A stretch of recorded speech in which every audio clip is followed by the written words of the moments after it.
orange and apple juice. The seasoning that went into it. Those herbs, you know, the whole issue of the sage and the thyme, maybe you don't like that. So just think of those seasonings, sage and thyme. The vegetables, you may really don't like Swiss chard. Eh? Some people do. I can't imagine why. And even the sweet potato, they're so wonderful. So Swiss chard and sweet potato, that's my selection, but not maybe yours. And then the garnishing, the way that you just put that little, you know, chunky little pieces, the texture that you get out of the Swiss chard stalks with balsamic vinegar. So that's main method, seasoning, vegetables, garnish. And every plate form really has that kind of thing to it. Now, here's the secret. Try and think of the thing as aroma, color, and texture, always.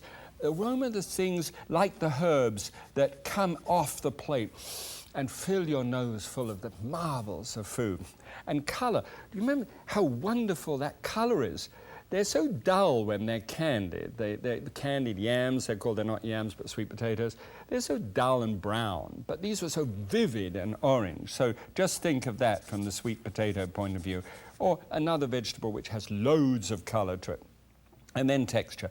The smoothness of that sweet potato, the crispness of those charred things with the balsamic vinegar. So, you know, once again, the chard. Look at food and arrange it in such a way, and I'll tell you what, if you wanted to do this dish instead of turkey, if you wanted to do it with roast pork or with roast lamb, and then a little mint that goes in there, or a little red currant jelly that goes onto the top, boy, I'll tell you what, by the time you've finished, you're having a very exciting time sketching out on a piece of paper your very own dish and springboard it in your own way. That's, by the way, this is not a plug for the book. Well, it is, I suppose. All of the vegetables and seasonings that you could ever want are in that book to be able to help you to do that job. Okay? All right. You know, the absolutely number one thing, as far as I'm concerned, is Thanksgiving, have fun, enjoy your family, and love on people. Okay, that's the most important thing. See you next time. God bless you. Bye.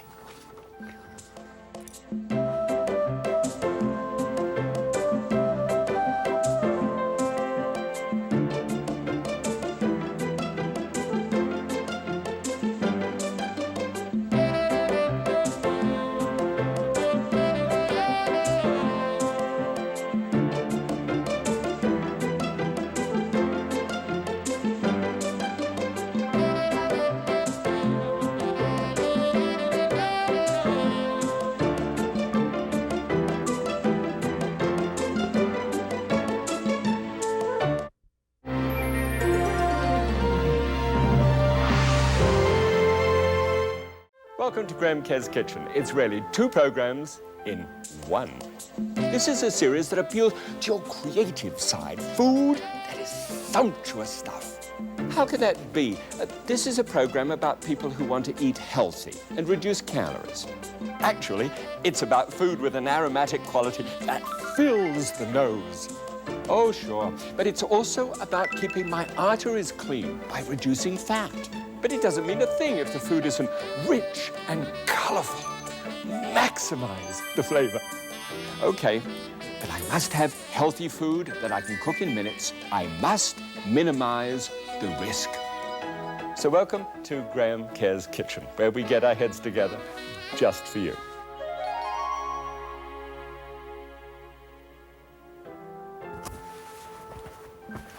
Now, I don't know whether, oh, by the way, welcome. I don't know whether you've actually ever thought about a curry and then said, well, you know, it's a bit too exotic for me. Well, this is something else. This is a curry. This is the basic method for a curry. Show you how to cook rice with it and everything else.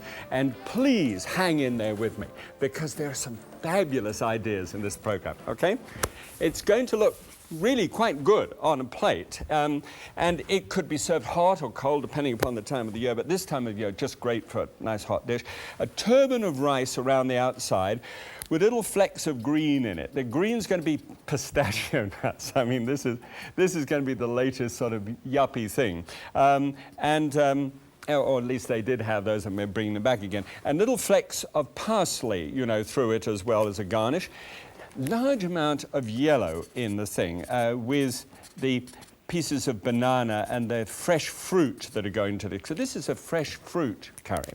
And then papaya is going to be thrown into that, and apricots as well. By the time you've fixed it up with a coconut, yes, I can hear you say, but this is the trick, with a coconut-based, gorgeous curry sauce over the top. I mean, it's really eating. It's really neat. All right, ready for it? Okay. It actually gets cooked quite quickly, as you see.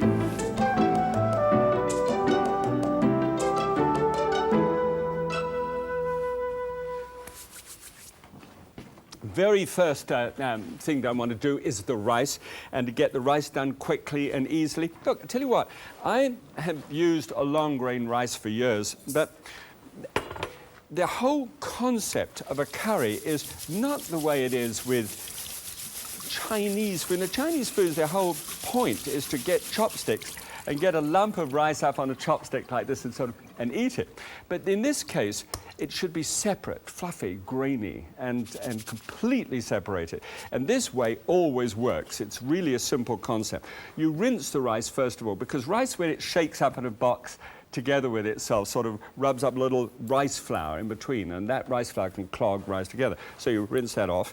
And then with water just coming to the boil here, and I've got 2 cups of water there, and a cup of rice. Now, this is fairly niggardly in rice, but if you want another cup of rice in order for 4 people, then that's fine.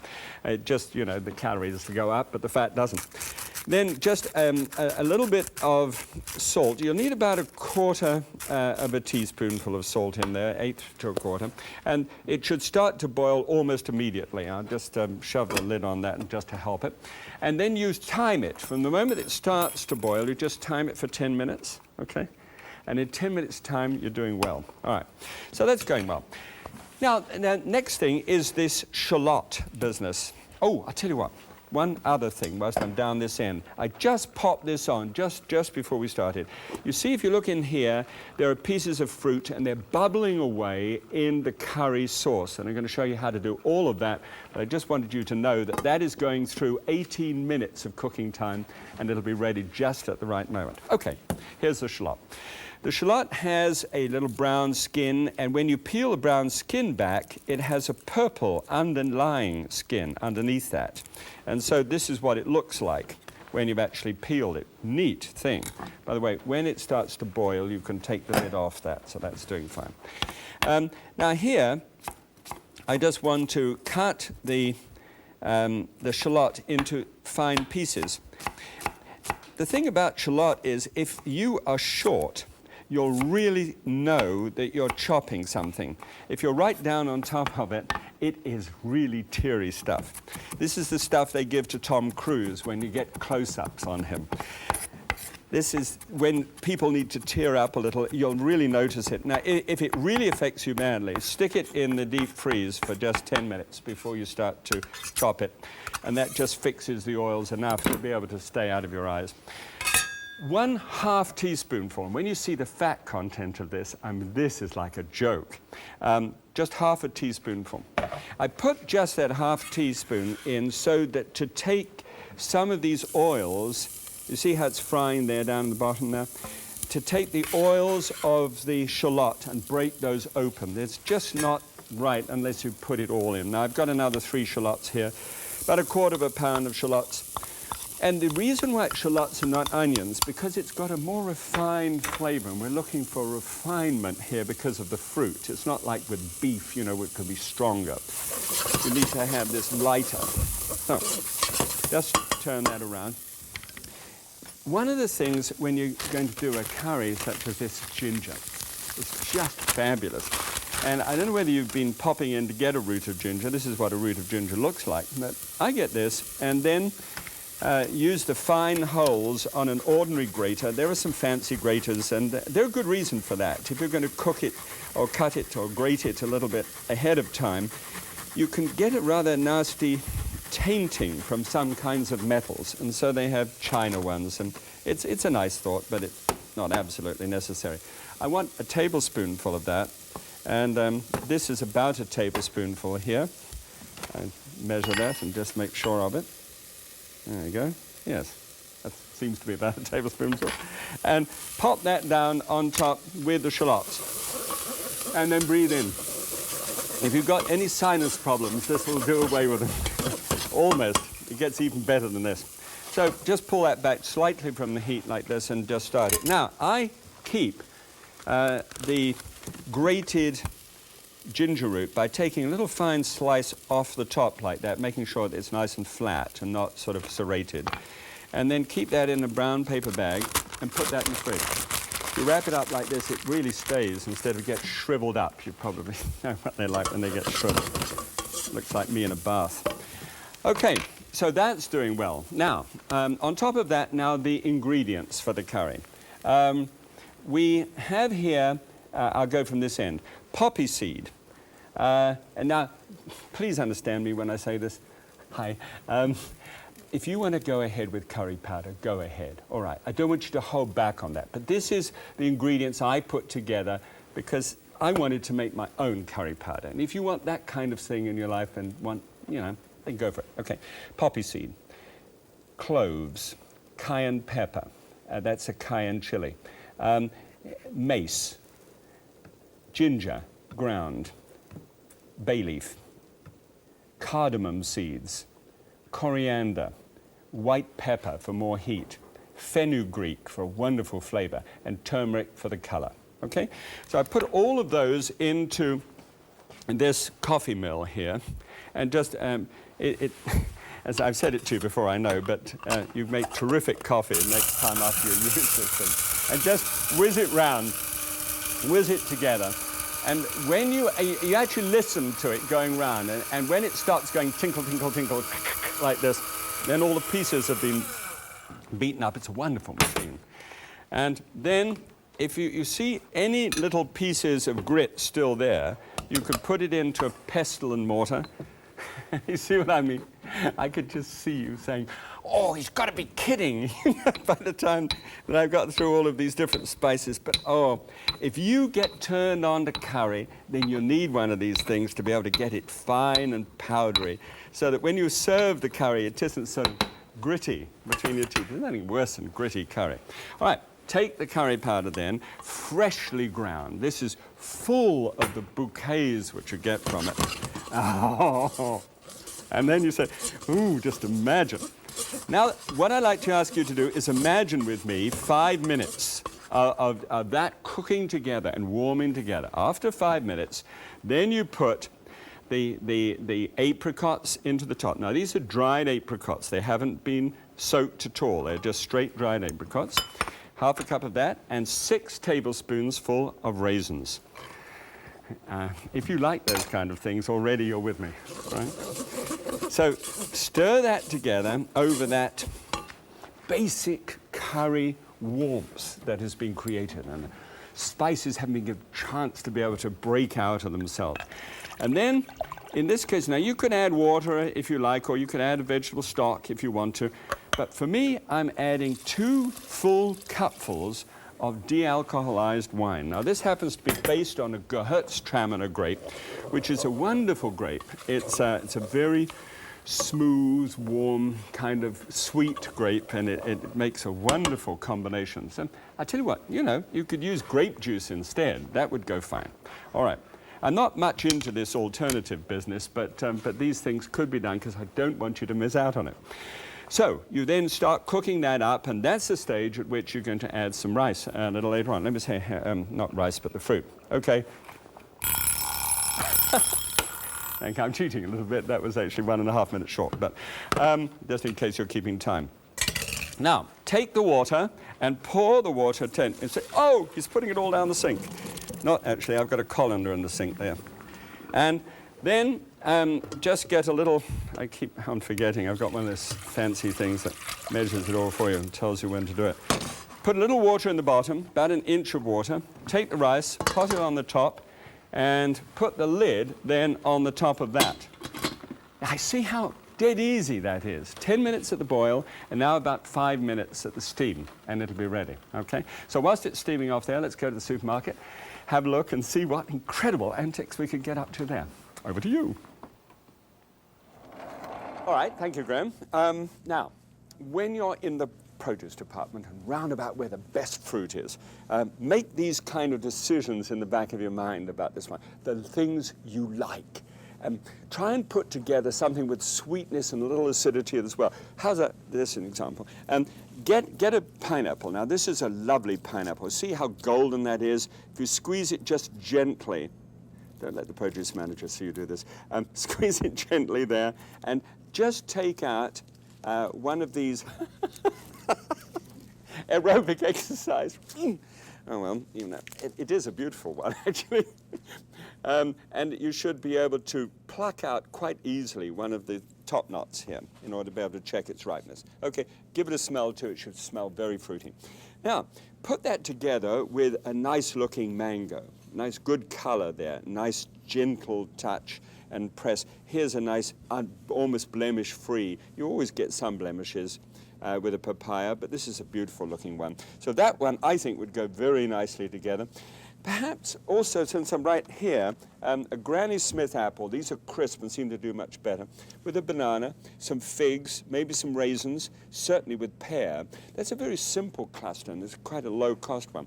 Or if you really want to start getting sort of dramatic, how about a plantain? And here, the nashi, which is a Japanese pear.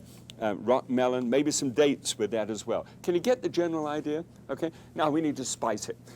And look, for spicing, the curry business is very important. Come with me, I'll show you the spice department. Oh, strange encounter. Tell you what, when you get here with the herb and spice can, what do you do? It blows your mind. There's so many varieties. There's a curry powder here. There's another curry powder there. There was another one that I saw back here. Is it in plastic? Is it in glass? Is it in metal? I mean, what do you do? Obviously, if you're going to try experimenting with curry for the first time, the smallest, most inexpensive might be an idea, but you're not really giving it a chance. If you really want to give it a chance, then do this. Go for the whole items. It's amazing how many of these are under C. Cinnamon, cloves, coriander, here we are, cardamom seeds. I'll give them the list, you know, the cook's doing this at the moment, so that's all right. I'm just the shopper. Think whole spice. Keep them in a cool, dry place, and then mill them at the last moment when you want them. The release of the energy of that food is so wonderful. You know, please give it a go, would you? Just launch out there, all right? Good. Okay, back to Graham now, and he'll show you exactly how this comes together. Over to you, cook. That's me, I'm the cook. Great, okay. And back to the rice, which is now beginning to plump up. It's had about 3.5 minutes go. And over to you remember how we looked at that right off the top and showed you how that was the fruit? Well, now I've got a little bit of banana which goes in at the very end. And those are just placed on the top there. I don't want them to overcook, but I do want them to get mingled and to get to know the rest of the ingredients in there. All right. So, next item that comes up. This is the fruit. Now, the fruit that I've chosen for this particular one is papaya and a Granny Smith apple, a nice pear, and banana, all right? And you've already seen the apricot and the raisins going in. So this is what this all looks like. Now, I've cut that up in such a way so that it's actually nice lumps. I don't want great pieces, but I do want discernible lumps so that they really go well. I'm going to drop all of those down into the curry sauce there, and that's exactly the stage at which I showed you this one at the top. Does that make sense? Good. Okay. Now, when this has had the 18 minutes going, then simply strain that through a little sieve there. And you're straining it to be able to get the sauce, to be able to make the start of the sauce. So just toss that to there. And here we'll take hold of that juice. There's not much of it, you see. But that juice is so important. Put that on the heat, get that heated up. Show you what happens to that in just a second. Okay, now a few dates. Now these are chopped dates with just a little arrowroot with them to keep them separate. In on top of the rice, and about half a dozen dates. Now you can put almonds if you like, you know, the flaked almonds which you can get anywhere, or these little fellows here. These are the green pistachio nuts, and when you taste those in a rice, you'll say, oh, it's very nice, I love it. You'll get really excited about it. Just toss it around. See how separate those grains of rice are coming? That's perfect, so that's going well. Now this is on the heat and being heated up.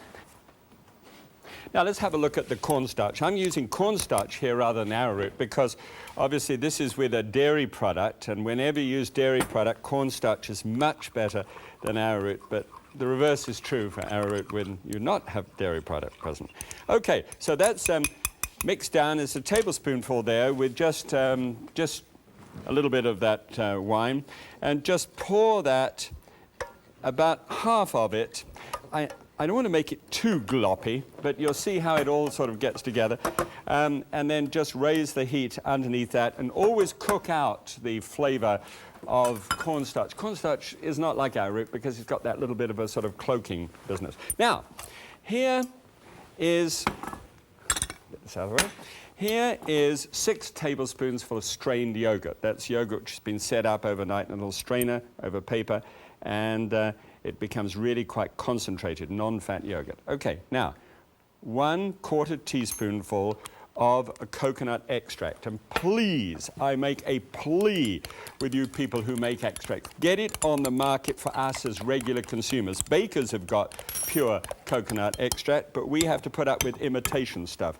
And I'm standing here and I'm telling you, no way, you know, please, let's have it out there. The only way you'll get it is with that imitation extract, but use it at the present moment. It won't do you any harm. But it will be great when we get things that are natural. Now, all I'm doing is having thickened that up with that cornstarch stock. Then I've got that as a tiny sauce, and it actually feels like it's coconut. It's got that smell of coconut, yet without all the fat that goes into the coconut. Bring this back here, pop the fruit back on the top, get the sauce and pour that luscious sauce, oh, I tell you, all over the top of that, and just stir that in. Wonderful. Okay. Now, it's a question of delivering it to the plate. Here is the rice, and over here somewhere is a spoon. And we've got here the rice, which is put in a kind of turban on the plate. It has dates and pistachio nuts all around it. Make it nice and tidy. And then scoop this mixture. Look at it, look at it. Can you get your mouth around that? Can you feel it? It is just lovely. Look, dusting of parsley on the top, why not? Just a touch, okay? Let's see what it tastes like, come on. You know, the aroma's coming off the top of this, and it smells just like coconut. It's just lovely. And strange, isn't it, when you think it isn't? This, however, this is the classic. This one is a thick, glutinous, marvelous Thai curry coconut stock over fruit. And more or less the same as the dish that I did, but boy, look at some of the difference. You don't really pick up the real difference here in terms of calories, but where you really get it is this. 22 grams of fat, that's enough for a third of the day, down to 3 grams of fat with Minimax. And the percentage of calories from fat, because of that, 49% there, and only 7%, which is really good news. But look at this, cholesterol. This is when you really see it. Only 1, actually it's 0.69 of 1 gram is what's in there. And 40 milligrams of sodium, because we're really looking for the taste of this is coming from the sugar, from the fruit, rather than having to, you know, load anything up with sodium. Woo! Spoon and fork stuff this, and by the way, if you don't want it hot, you can have it ice cold over salad greens. Mm. Mm. Okay. Oh, that's so good. A nice tang. And the curry quantities are in my book, so, you know, you can find those, but do experiment yourself. The ideal springboarding job, okay?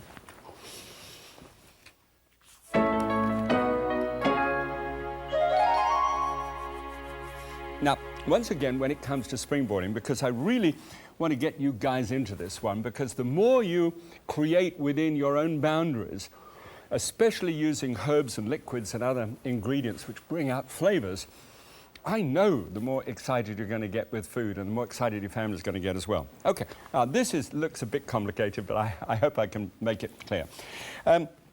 This is the whole business of using bright notes. Now, bright notes are those things which are above the line. Imagine a kind of dotted line in the middle of your brain, and below that are the things that are risky, salts, fats, and sugars.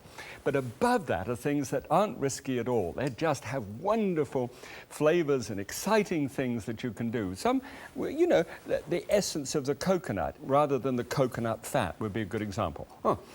Now, if you're into music in any way, you know that you've got the top notes, the treble, and the bass notes. So think about that when we look at this. And by the way, I've got these all in my book for you so that I've got 10 of them so as examples to be able to show you. All right, imagine now a herb or an herb that you like, which is very refined in flavor, okay? How about this? Parsley. All right, so I put down parsley as a +1. But, you know, what's the most pungent herb that you can think of? Really pungent, really going. I think perhaps cilantro. It's quite a strong flavor, and you have to be very careful with it. So I'd put that as a +5, and I'd fill in other herbs in between. How about liquids? Balsamic vinegar. I'd put that as a top one. As a bottom one, I think perhaps tomato juice. Would be quite refined and low. What about ginger as another, root ginger, which we use today, and perhaps on the low one, lemongrass, okay, or even lemon. So it's that sort of thing when you're looking at above the line bright note dishes. When you've filled in 5 of the things that you like, wouldn't be a bad idea to get a piece of paper now and have a go at it. 5 herbs, 5 liquids, 5 other things. And then you start looking at the dish and saying, well, that's what Graham did, but I'm going to do something different for me and for my family. And I like parsley and I like ginger, and then start mixing the liquids and the herbs and the other things together above the line. When you've got a nice combination, then you can start straining out the fat and the salt and the sugars out of that combination. These are the risks then start going away and the bright notes start taking over. Does that make sense? Because it really is fun. I mean, that's really creative stuff. I do hope you have a go with that. It's great stuff. Okay. Right. Although it may sound hot, it isn't. It's spicy, it's warm, it's fresh, it's fruity, it's fantastic. Do have a go at it, please. Till next time, God bless you.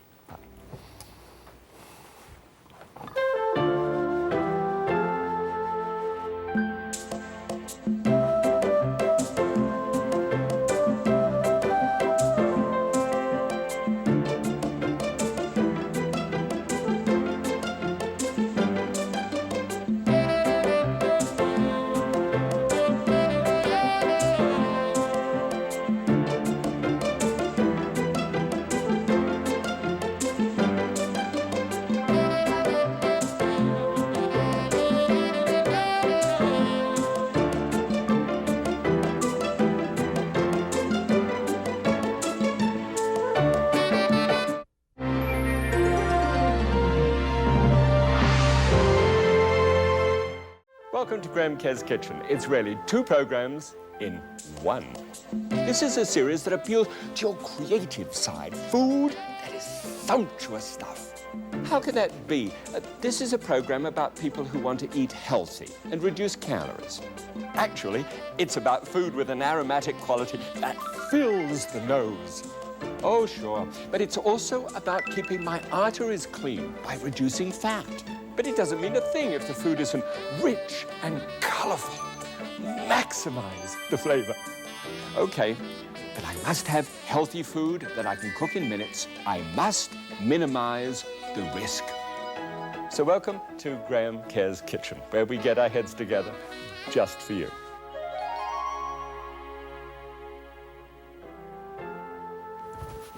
Well, welcome back once again. This really is two programs in one. I've got two completely different dishes from two new friends. Let me tell you how that actually took place. You know, every year there is a gathering of International Association of Culinary Professionals. From all over the world, they come together, and this year was in New Orleans. And every year, Julia Child has what is called the Julia Child Cookbook Award, which is given to people out of about 350 books, and there's 445 people who read them and all that stuff. But what was really neat was, apart from the fact that I won that award, was the fact that I had two people that I was up against that I just loved. I met both of them beforehand. One is Marie Simmons, who wrote a book called The Light Touch Cookbook, and the other one was called Our Food by Anita Hirsch. Now, those are two new friends that I made there.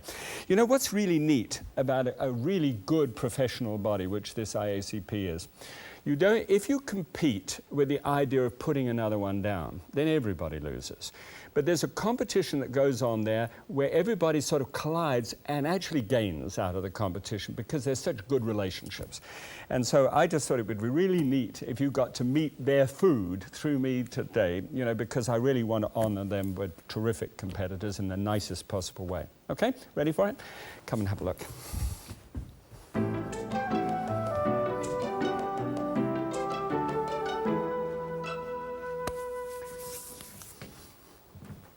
Well, actually, I love this because this is the whole concept of springboarding and seeing other people's ideas, and I just thrive on it. So let's have a look first of all. This is all about black beans. And if you look at, it's a black bean chili, actually. And if you look at these are the black turtle beans, if you will, as they're called, and they're really neat things. If you've never cooked them, this is the way of doing it. It's a lovely dish. You could get these, if you really wanted to, in a can like this one, and you just see black beans with my hand over the maker's name. And you could do it this way, but frankly, you'd lose an awful lot of the texture and the enjoyment of doing it the right way. So let's do it the way she does. Put the beans in water overnight, at least 4 hours, but certainly overnight. And in the morning, you can come to, and you'd look at them, and they don't seem to have changed very much. Some of them will have split open a little bit and showing some white through. And they look rather purple now instead of black, but they will have plumped up a great deal.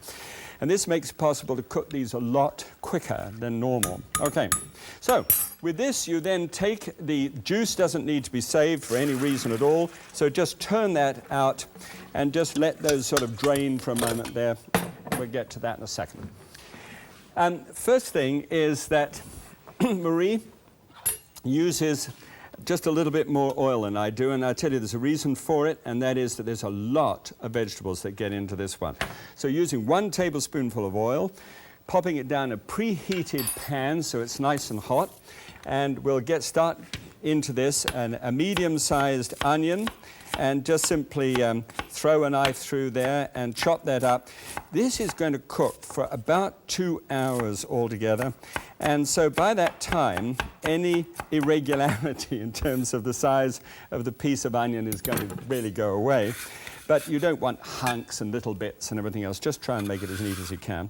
And then drop that down into the pan. Sis! And we're off. That's the other half of the onion. Didn't think you need to see me do that twice.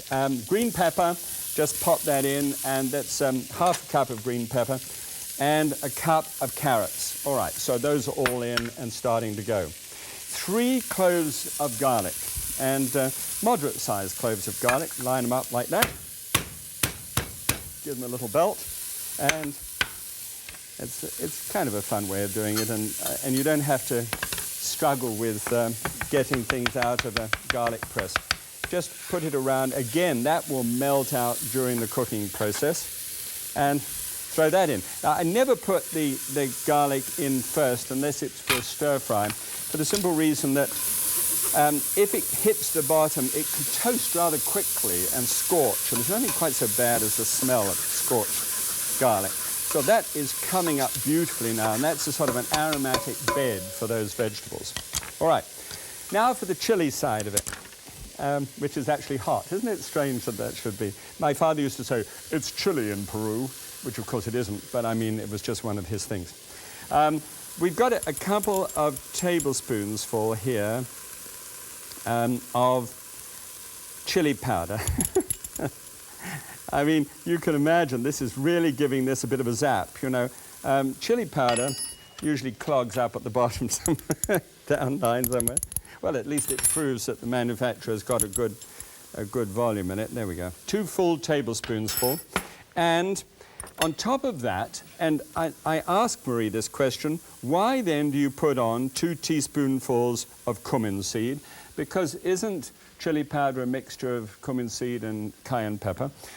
Which it is. But she said, well, I was tiddling with it, and bless her heart, I know what that's like when you tiddle with things, and I found that it just didn't have enough cumin in it. So I put in the 2 teaspoons of cumin, and then it didn't have enough cayenne pepper in it, so I put in half a teaspoonful of cayenne pepper. So now you know the secret, and that's the reason why there's that 2 lots in it. And 1 bay leaf, chuck that in as well, and start stirring it together. Now, into there at this time, you can also add a red pepper, or you can roast red pepper and put it in at the end, which I'm going to do both actually.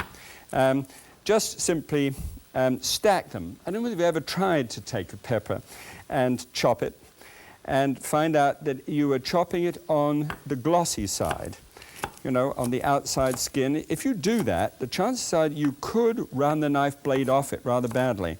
And if you do that, you could cut yourself. And so I always cut from the inside just to make sure that don't do any damage. And it's a good idea for you. All right, there. Now we'll pop that in too, and you've got this terrific combination of those of the peppers and the onion and the garlic and that chili, and it just smells like you are in a wagon train somewhere, you know, and the sagebrush all around you. It's just frankly so American. It's really fabulous. All right, now when you've got this on the go, you then simply add to that the beans that you've strained, and those are the ones been overnight. Now, if you're worried about gas, and some people are, and it's fair enough, then what you do is you put these beans, before you add it here, put them in cold water, bring them to the boil, and then throw the water out, and then pop the beans in like this. And that does away with most of it. That's called raffinose and strachinose. Those 2 things actually, enzymes which cause that to happen. All right, over the top, 5 cups of 5 cups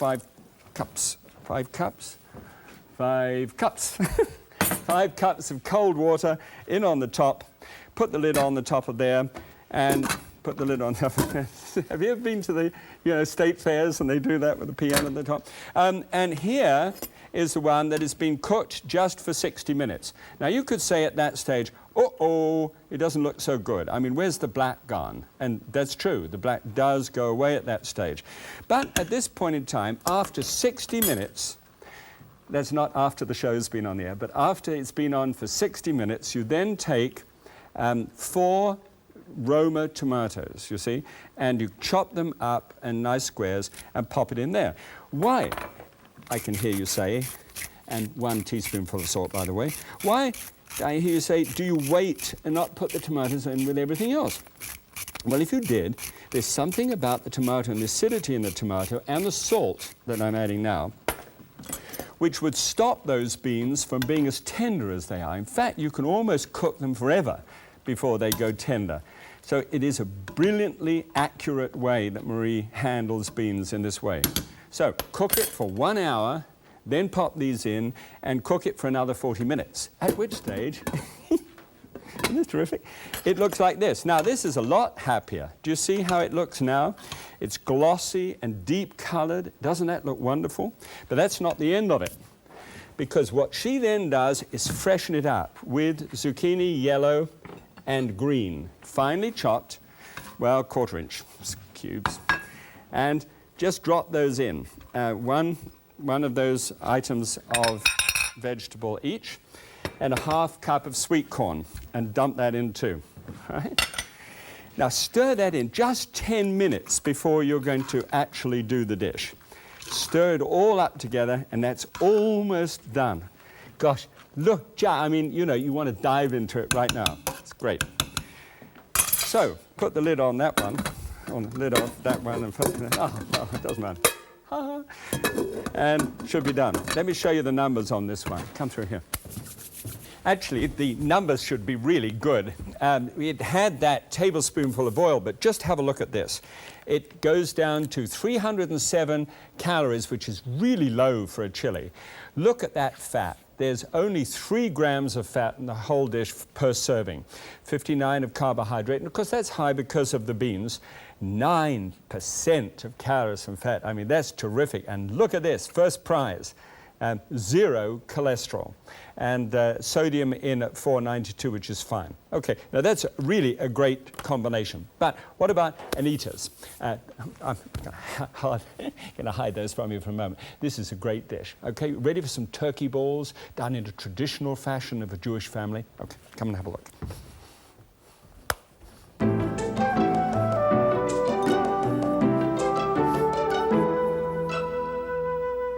Don't you wish you could do that? Do you remember Bewitched, where she went, I can't do it, but it's really cute.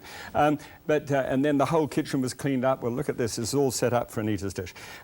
Here we go. This is a cabbage, obviously, and cabbage could be a stuffed cabbage with pork, and not with pork for a Jewish family, but you know, just stuffed with a beautiful meat mixture and with turkey, which goes very well. Well, this is one of making a sort of, that's brakas, but this is pseudo brakas.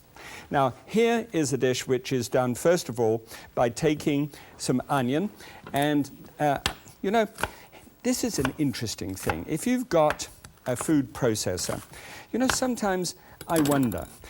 For example, with a knife, one would finely chop, you know, an onion like this one, and you have crunchy pieces within the meatball. If, on the other hand, you take this and put it into a small food processor, then something else starts to happen, and it emulsifies it to a degree. You know, I've got green pepper here as well, but this is what I tried it, and do you know, honestly, I don't know which I prefer. To either take it and do the fine chopping, it takes quite a long time, and then to stick this on the top like this one. There's all kinds of processes like this, but just run it. And when it's chopped up and you can see little pieces still left, that's kind of it, you know, and it's awfully hard to be able to say, well, I don't know, because it's such a convenience. What we're doing here is taking 1.5 pounds of ground turkey, and then taking this mixture and dropping, doesn't that look charming? It looks really almost edible, just like that. And dropping that down on top, putting a 1/4 cup of brown breadcrumbs, freshly made brown breadcrumbs, sticking that on the top too. And then 1 or 2 other intriguing ingredients. Now, if you don't have an egg substitute material, then you're going to have to use egg white here. It's a 1/4 cup. 1, 2, 3. Okay, 1/4 cup of egg white, and then a couple of teaspoonfuls of good quality French mustard. All right? And that's 1/2 cup of breadcrumbs, by the way. I could see that just by looking at it. And then this is something I really asked Anita. Anita, are you sure? 1/4 teaspoonful of garlic powder. It's the first time I ever used it. She said, it's what my family uses. And tradition is important, so we honor your tradition. And 1/4 teaspoonful of freshly milled black pepper. That's my tradition. Over the top. And you get stuck in. I mean, you know, slosh, and this, it takes a couple of minutes, but just fold it all in together. When you folded it all in together, use an ice cream scoop, and just, you know, ladle it out like this. You see, this is the one we did with the larger pieces of the onion in just the hand chopping rather than doing it through the machine. And, I don't know, I'm a great, you know, lover of texture in things, of crunch that it finds up in your mouth. So I think I really prefer that. Drop that down on the top. Now, what we've got here is I chopped the cabbage, and finally, and that cabbage is filled into a baking tray like that, and put a teaspoonful of caraway seed sprinkled in through the middle of it, just to sort of, you know, that Middle European flavor. And then piece of foil over the top, and put it down nice and tightly, especially on the right-hand bottom side here. Really tighten that up. Then what you do when you've actually fitted and make sure that it fits nicely, you take it all off again, because there's a whole lot to be done before you put that on. I love doing other people's recipes. All right, so here on the top you anoint each of these with a chili sauce. Now this is a fresh, well, homemade, well, bottled, well, nick down the store and find a good quality one that you like. Then, and this is very important in the tradition of Anita's family, put some water in it, swirl it round so that you don't waste anything, and anoint it all over the top again. Okay, now whole fruit cranberry sauce. And once more, another anointing. If you've just tuned in, this is going to look a little odd to you. In fact, when we were rehearsing this earlier, our director, Mike Beck, said, I couldn't believe it. I mean, I was seeing this and I couldn't believe it. I couldn't believe it either when I tried it, but that's when I looked through the whole book. This is the one I wanted to try. Something inside my head said, hey, she's got something here. And this is family dish, and this is family food. And now, when you think you've finished, oh no! It's low-sodium tomato sauce, and that is drizzled over the top too. And must admit, when I tasted it, I thought, oh gosh, what is this going to taste like? But there, now you get the foil, and you know it fits, so that's good. And then fit it round both sides, and bottom right-hand corner, make sure that it's well and truly tightened. Good. Oven set at 350 degrees Fahrenheit, 180 degrees centigrade. Give that 1.5 to 2 hours. Open this up, and I've cooled this down a bit so I can handle it, so don't worry about my hands. And nicely sealed on. The longer it cooks, apparently, according to Nita, the better. Just make a little slot like this and peel that back. Now, get a little sieve and then just pour the sauce that comes from that. As you can see, it's quite hot pot because I want to get cracking on it underneath, but you take some of that surplus sauce out of there. There's not much surplus sauce in there. Just have a little bit of surplus sauce to show you what it looks like. And here, then just you take a little bit of arrowroot and make that little arrowroot glaze here, and just stir that around and pop that down into the pot. Okay, and stir that about. At the same time, whizzing over to this one, this is to finish off the soup, and pour a little bit of the arrowroot glaze in here too, stir it round. This is the soup, you remember, that we did before. Drop that down into there, stir that about. Look at that now. Now, but you can add just a little touch of roasted pimento to get a little bit of color onto the top, and a tablespoonful of jalapeno of that. And 1/4 cup of cilantro, and pop that in.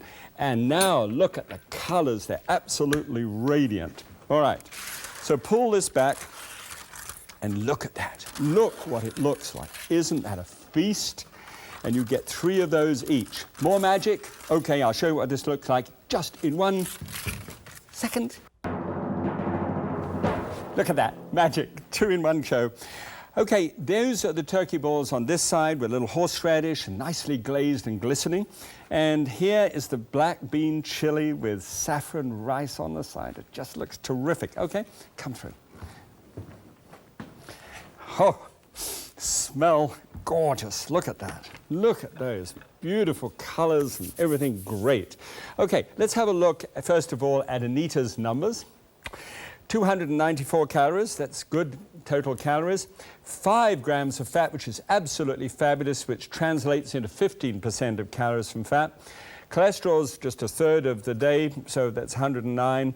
Right down on sodium, because all of the products that's used were low in sodium and very specified for that reason.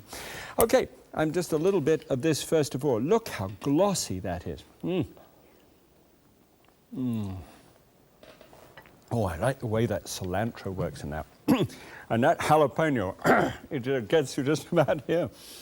But this turkey, meatball. The crew here are just waiting to dive in. Oh, it is so good. And although this was not traditional for her, she allowed me to put a little horseradish on the side. Oh, and that clears the sort of nasal passages, and it's so rich looking, and yet so down, 15% is just great. So don't forget, our food, published by Doubleday, this one here, and The Light Touch, published by Chapters. Do get them. They're new friends, and I hope they'll be new friends of yours as well.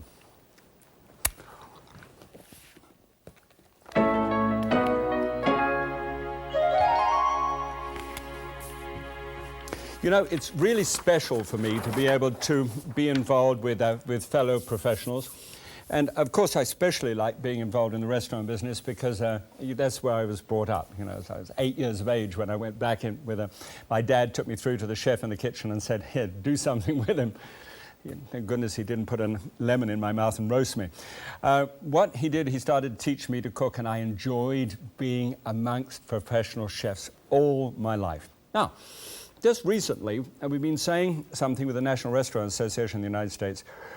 Couldn't we have a menu which describes for people, you know, who watch this program, and people like me and people like Trina, who like to look through a menu and decide on, you know, what am I going to eat? Because I'm, you know, on this very special regime and I want to, you know, low fat or whatever it is. Well, so we came up with something called Menu 2. I'd like you to have a look at it, and please write to me if you like the idea of it being done for you. Let's take black bean chili, just like we've been doing here. Say it's $3.50 a portion, and say here that we're looking at turkey balls in cranberry sauce, and that was $10.50 a portion. Well, now, the right-hand side of my brain is very much involved with food and my memory of food and everything else like that. So I looked down black bean chili, and I remember Marie Simmons' plate. Like, oh, wow, yeah, I'd like to eat that. I look at the price, $3.50. I think I could afford that because my left-hand brain is very analytical. So it's looking at the price, whilst my right-hand brain is looking at the dish that I want to select. Okay, well, what if, therefore, we were to put calories on there? Do you know, somehow the left-hand brain, which would look at calories, just doesn't take to this because it wants to celebrate its eating out. It doesn't want to medicate, you know. But what if there was a second menu where the waiter came along, or waitress came along and said, here we have a second menu which has nutritional values on it, if anybody wants to look at them. Now, at that time, you say, well, yeah, I'd be interested in that. Say you've got a budget for 30 grams of fat when you're going to eat out. That's fair enough. It's half the day's supply of fat for most people. So you look, black bean chili, $3.50. And you look along here, a little line of numbers, and there it would have fat. 3 grams of fat, and say I follow that with the turkey balls and the cranberry sauce, 5 grams of fat, 5, 6, 7, 8. Hey, 8 grams of fat, I could afford to be able to have a nifty kind of dessert in order to be able to get through with 30 grams. What do you think? If you think it would be nice to have a menu number 2, please drop me a line, because we're going to work on this with National Restaurant Association and chefs all over the country to be able to have a menu that isn't a minefield without a map, which is really what it's like when you just don't know what's in it for you. Well, good. Well, once again, thanks so much for being with me. Enjoy. Well, there we are. Couple of new friends, couple of new dishes, and remember that IACP statement. IACP stands for the International Association of Culinary Professionals. And wherever you see those initials, I think you could pretty well assure yourself of the fact you're going to meet some nice people. Until next time, God bless.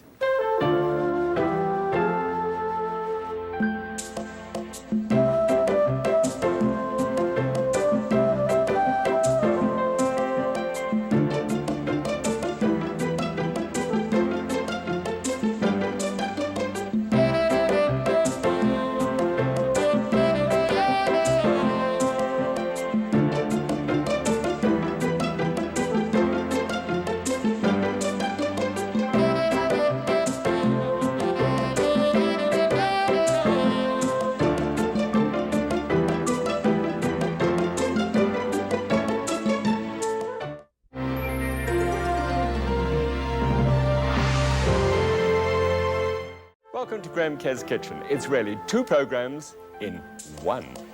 This is a series that appeals to your creative side. Food that is sumptuous stuff. How could that be? This is a program about people who want to eat healthy and reduce calories. Actually, it's about food with an aromatic quality that fills the nose. Oh, sure. But it's also about keeping my arteries clean by reducing fat. But it doesn't mean a thing if the food isn't rich and colorful. Maximize the flavor. Okay, but I must have healthy food that I can cook in minutes. I must minimize the risk. So welcome to Graham Care's Kitchen, where we get our heads together just for you.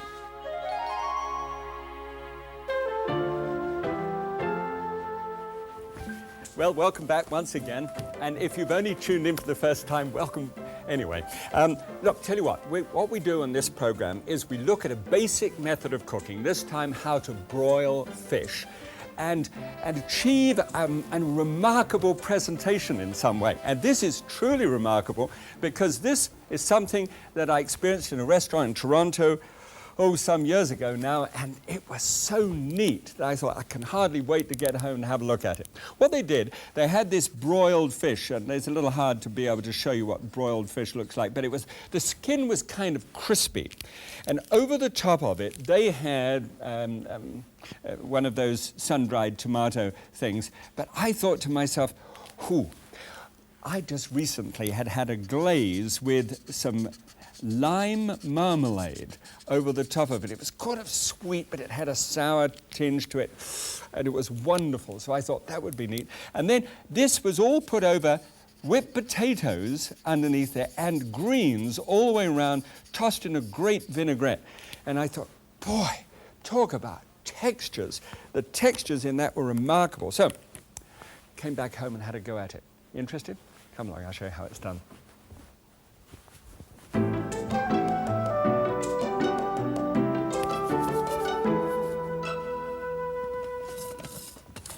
Well, first of all, just the whipped potatoes. Let's have a look at that too. A whipped potato that just doesn't sort of fight back. I know butter and whipped potatoes are wonderful, but just have a look at this.